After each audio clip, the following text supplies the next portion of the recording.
Welcome to the Travel Plus Loyalty Podcast. We are again ready with our Monday morning update. Business travel is something that we hope after the summer we'll also see increase in domestic, yes, but also intra-regional. I would say Denmark to Sweden, Norway to Denmark, etc. But hopefully also when restrictions are lifted in Europe with all the talks of the Corona passport here in late days of June or early days of July, we also hope that we see a much speedier recovery throughout Europe. Here you just heard Claus Vestergaard from Radisson Hotels. He's giving his insights on how the hotels have been doing during the pandemic and what's going on when they're reopening this summer. Let's get started with today's episode. Over to Allan Hoffery and Claus Vestergaard.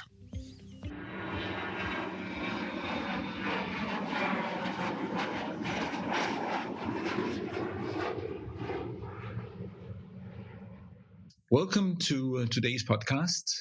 We have the pleasure of talking to Claus Vestergaard of Radisson. Hi, Claus. How are things with you?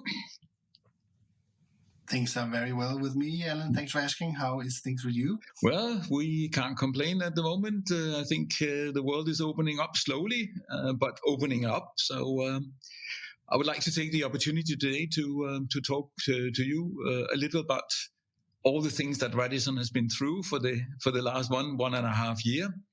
But in order to get it started, maybe you can tell a little bit about yourself and your role within Radisson. Absolutely. As you mentioned, my name is Claus Vestergaard. I am Global Account Director for Meeting and Events. I have been with Radisson for more than 10 years now in various roles. Started locally here in Denmark, where I'm based as a sales manager, and then worked my way up to a global position where I now handle a few of our largest global M&E accounts, both in Europe, Middle East, and Africa, but also the global contracting with them.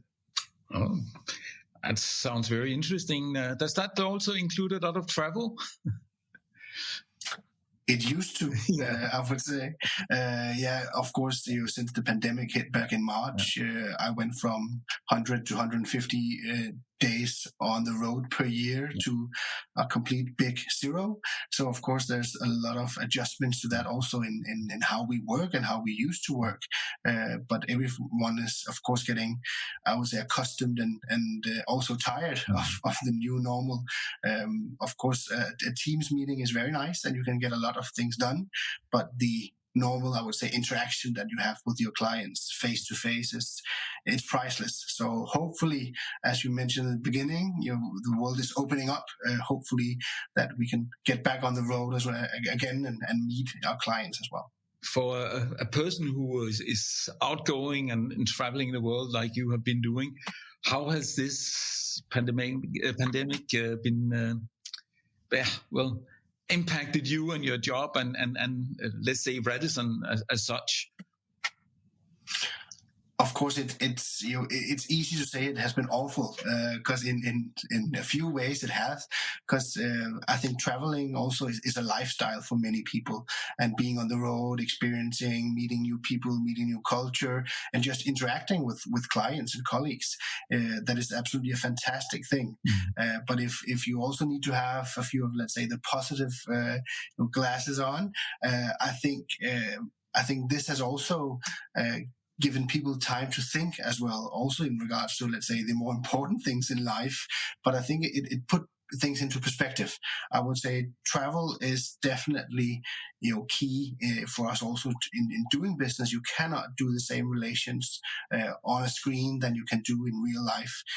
People do business with people, and people do business with people they like as well.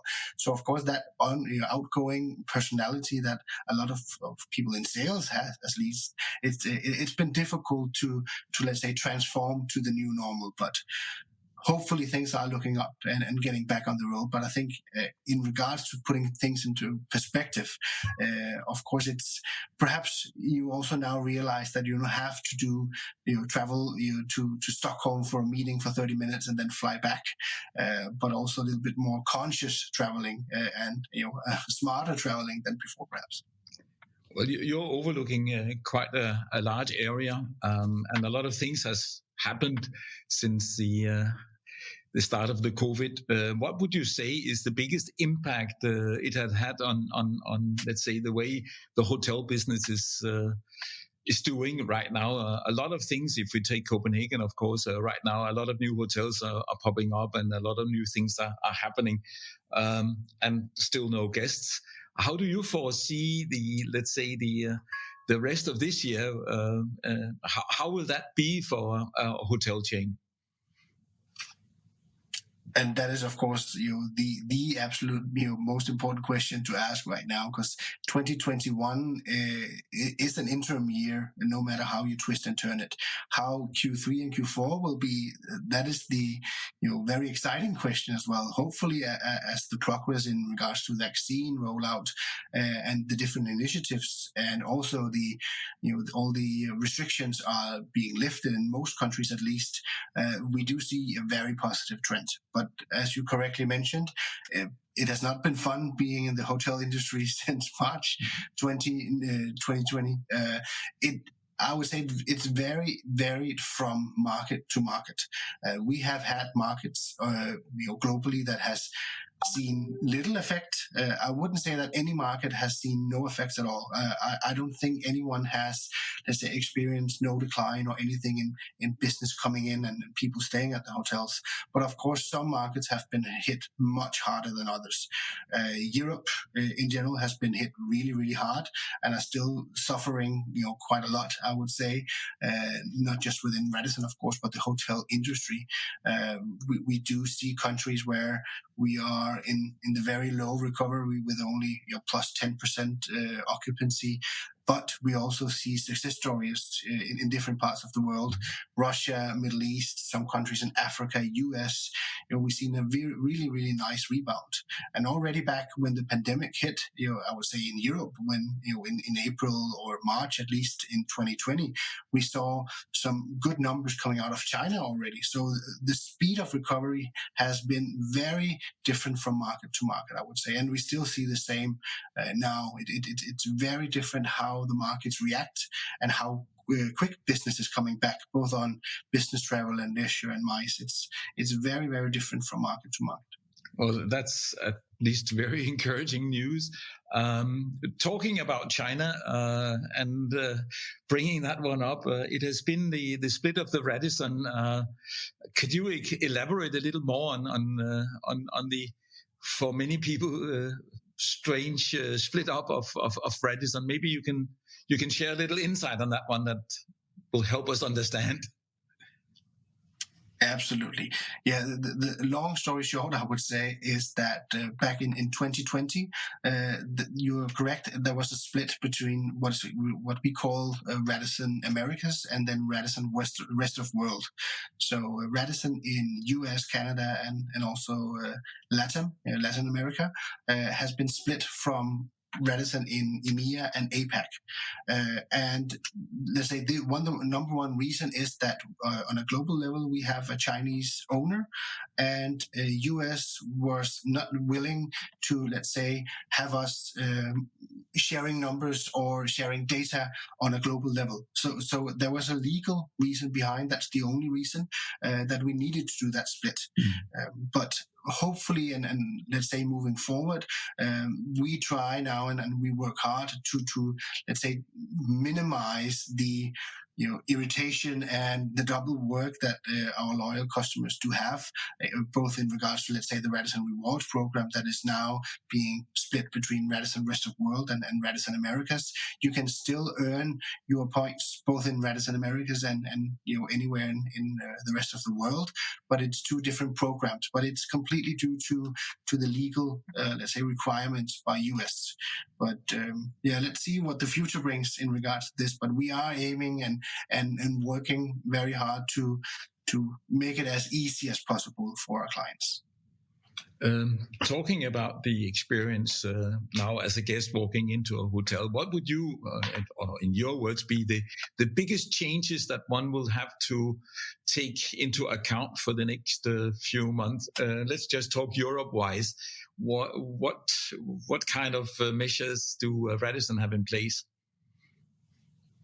I think the biggest difference in walking into a hotel, also let's say on a physical level, is that you don't see a smiling face on the other side to actually greet you. You will see smiling eyes, but the mouth will be covered by a mask. And that is something that Radisson, already back in March last year, we partnered up with a company called SGS, who is a global company that certifies companies, hotels, etc. So we are... All of our hotels now, all of our plus 1,400 hotels on a global level has been certified by SGS. And that means that we do have some safety and security measures in place, of course, also adhering to local regulations and local restrictions. But the difference when you walk into a hotel now is that you will definitely also see hand sanitizers. You will also see markings on the floor where you need to queue up, etc.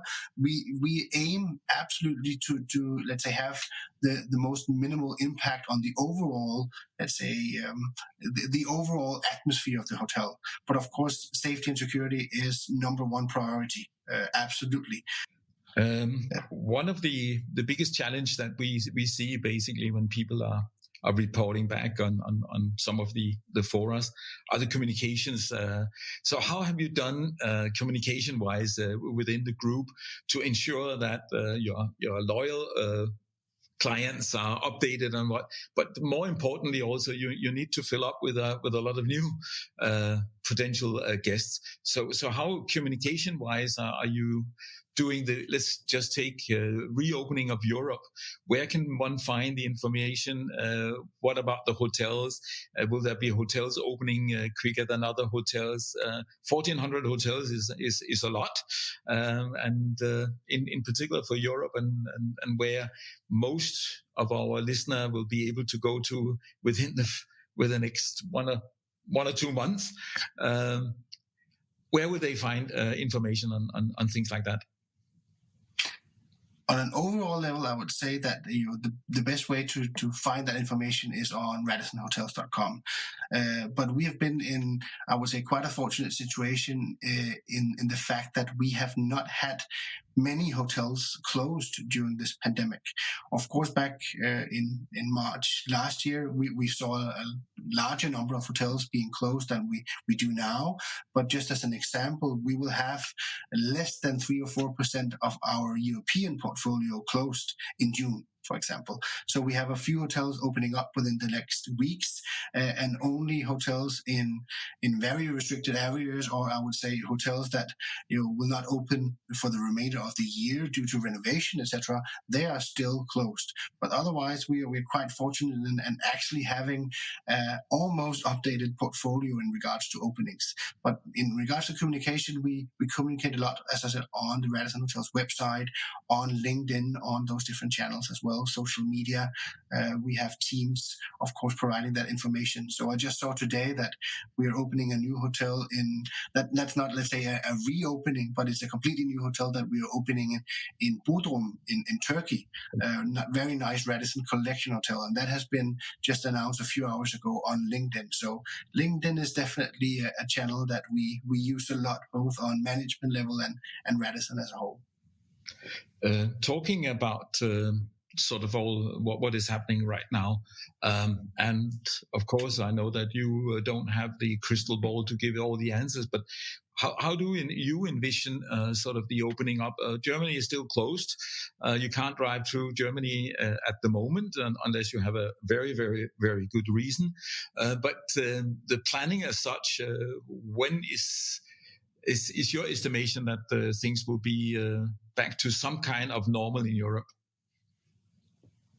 Yeah, that is an excellent question. And if I knew, I think I would be able to make a lot of good money in other industries as well. Yeah. I would say in regards to getting back to normal, it is a very, very good question. And I think there's a lot of different answers to it. And I think there's a lot of different answers depending on where in Europe, for example. As you mentioned, Germany, that might be more restricted now than UK, who is opening up completely June 21st. We also see from our neck of the woods here in the Nordics that Denmark is much less restricted than, for example, Norway. So it varies very much from country to country. What I can see as an overall, and I think that's very positive as well moving forward, is that hotels in general and an investment in hotels, they have not been affected as much as you could perhaps have feared when the pandemic started last year.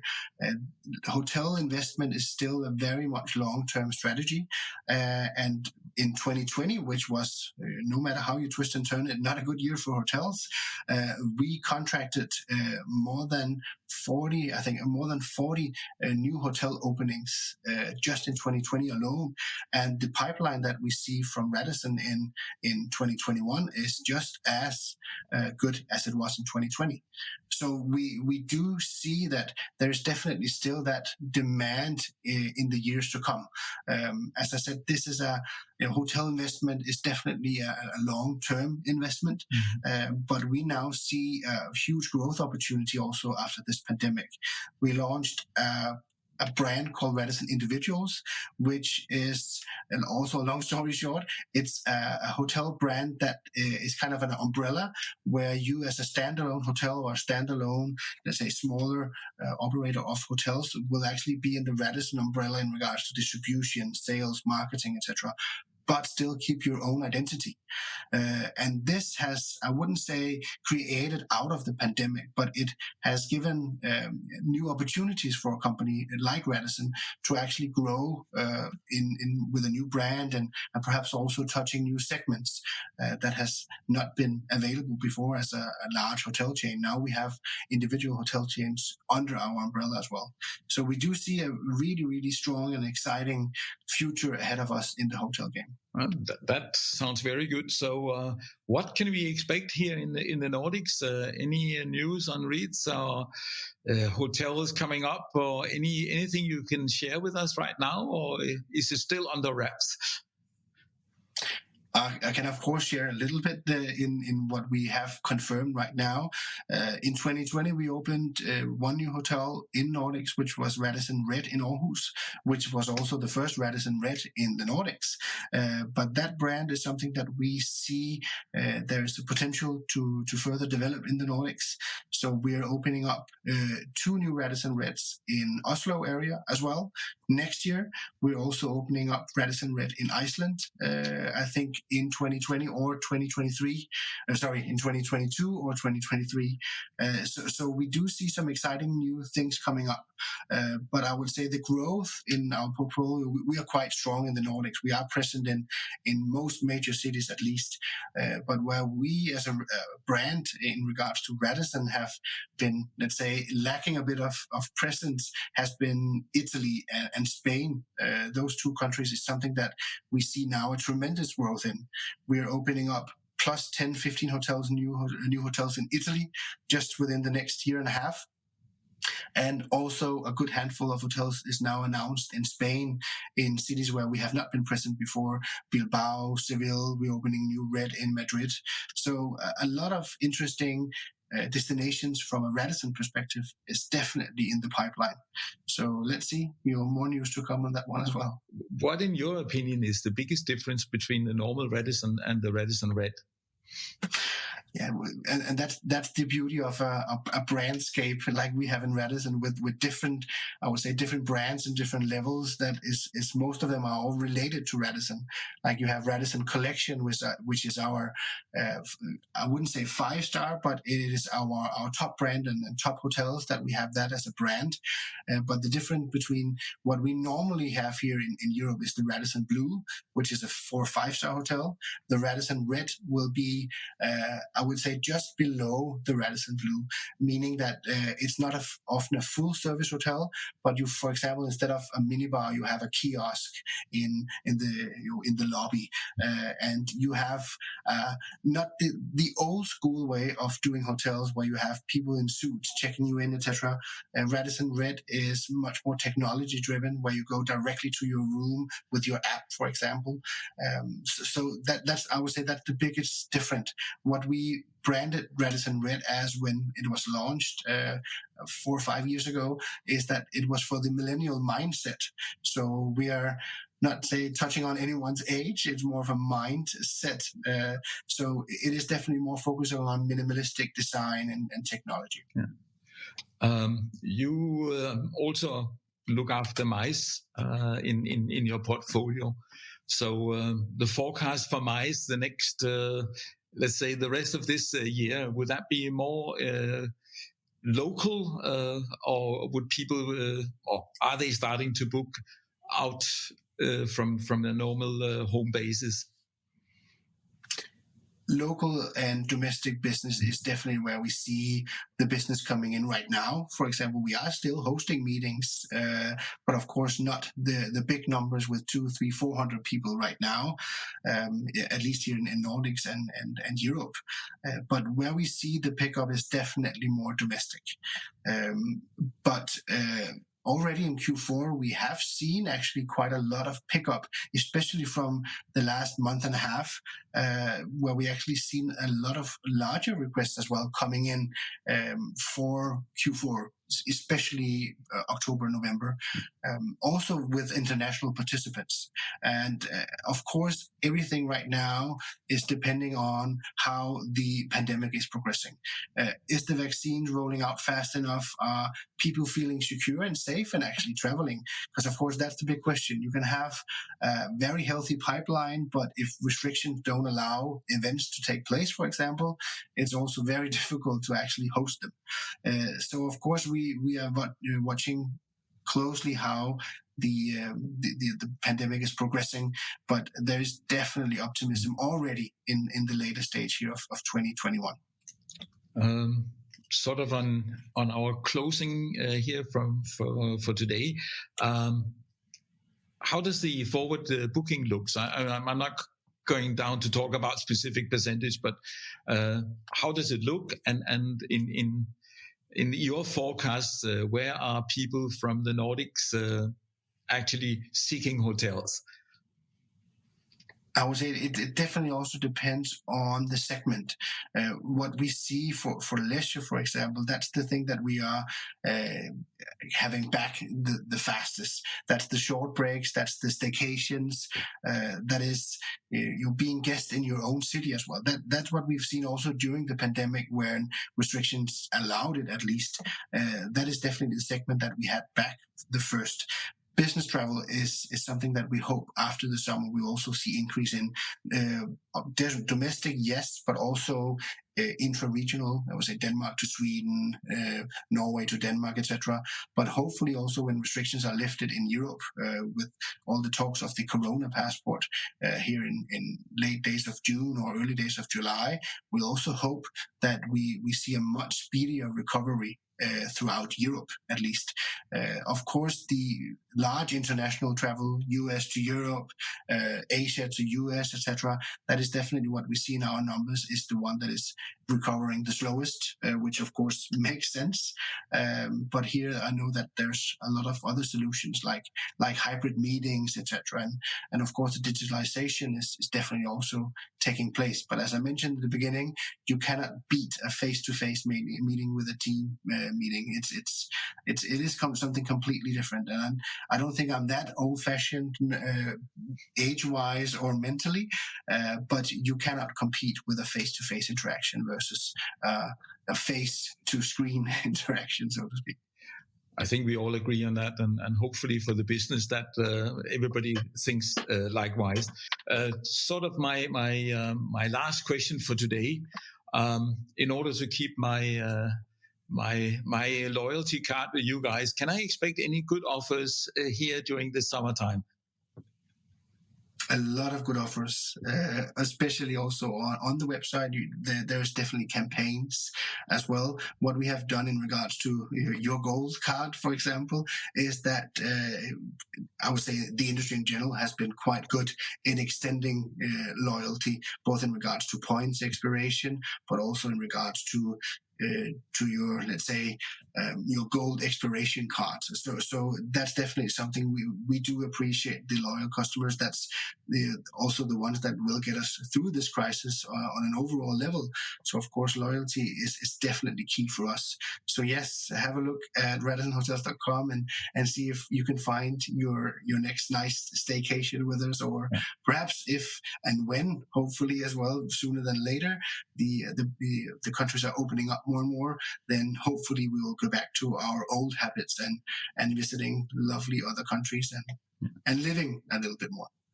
So did I hear sort of between the line that the extension of the status will be into 2022? I cannot guarantee anything that is not my area of expertise, but I know back in 2020 at least it was extended. But how this will progress in 2021, unfortunately cannot say anything. As completely honestly, I don't know. Thanks very much. Claus, thanks very much for sharing your thoughts and your insights on Radisson today. Hope that we will be able to get back to you when we are over the summer period, and hopefully we have some brighter news. So on behalf of Inside Flyer, thanks very much for joining us today. Thank you very much. My pleasure. Good speaking to you.